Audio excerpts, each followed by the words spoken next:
John Zogby, strategist, pollster. John Zogby. Good morning, John. Hey, good morning, Bill. Every day we wake up, and every day there seems to be a surprise. Last night, a deal between Schumer and Pelosi. Then the president comes out this morning and says, no deal. Have you read any of these tweets? I did. Yeah, no deal. And then, no deal. Yeah. And then massive border security would have to be agreed upon in exchange for consent.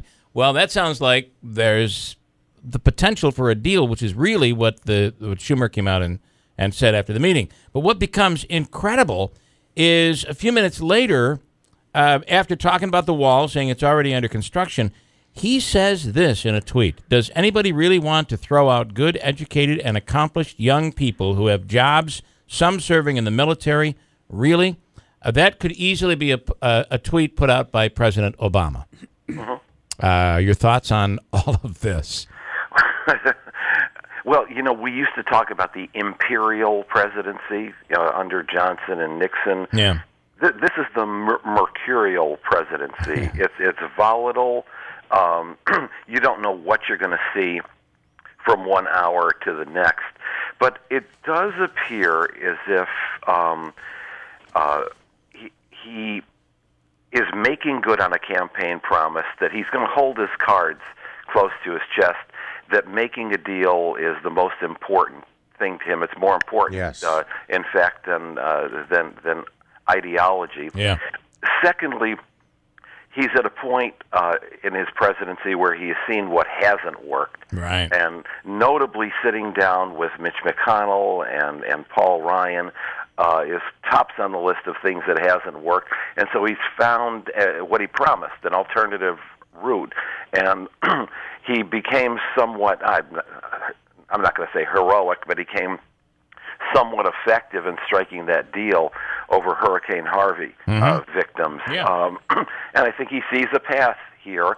The thing is, can he keep his mouth shut and his iPhone packed away just long enough so that some of this stuff can gestate and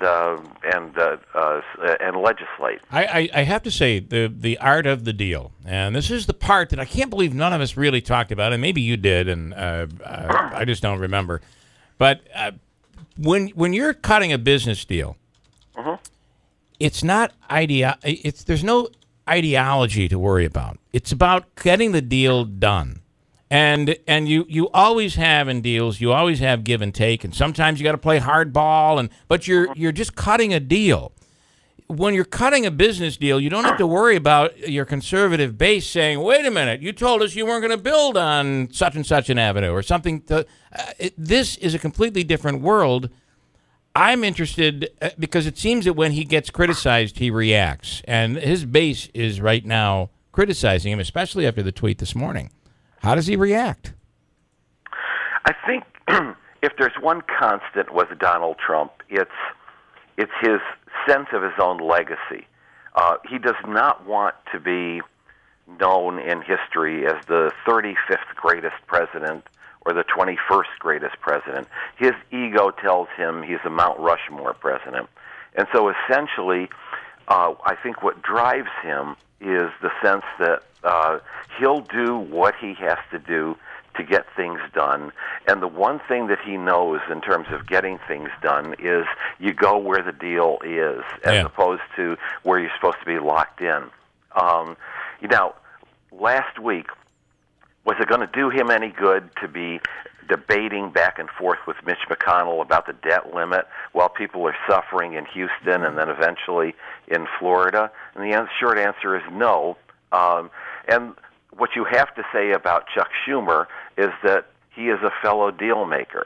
I mean, Chuck Schumer is quoted as saying, "I love to legislate."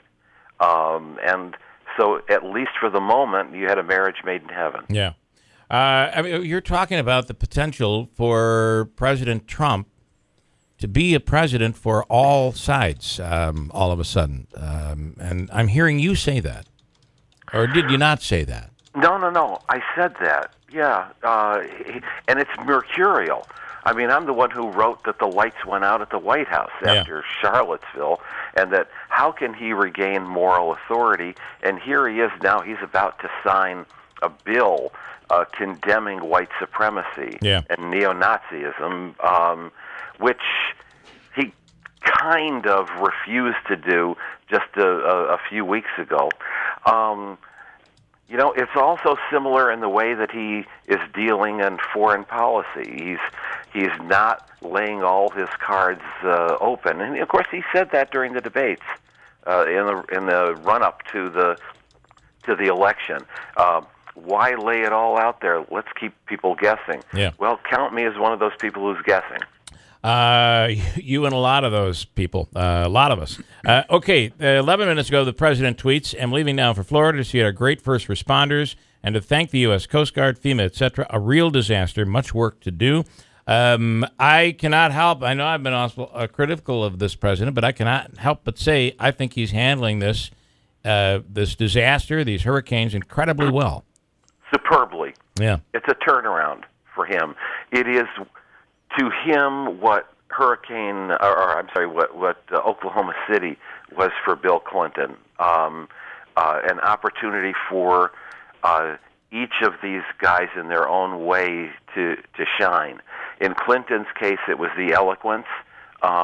In Trump's case, the assertion that he is the president and he's in charge, and doing it tastefully. Yeah.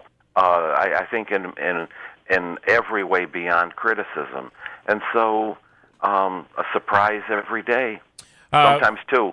Sometimes two. Finally, I don't think Chuck Schumer and Nancy Pelosi should be comfortable. I do see this as a man, as you said earlier, it's all about getting the deal done.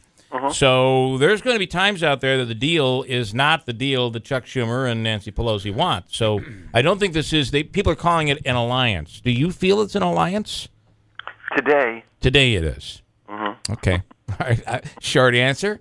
I appreciate Short that. answer. All right. I know you have a breakfast to go to. Enjoy your day, and thanks for taking the time this morning. Hey, good to talk to you. John Zogby. You agree with that? Yeah.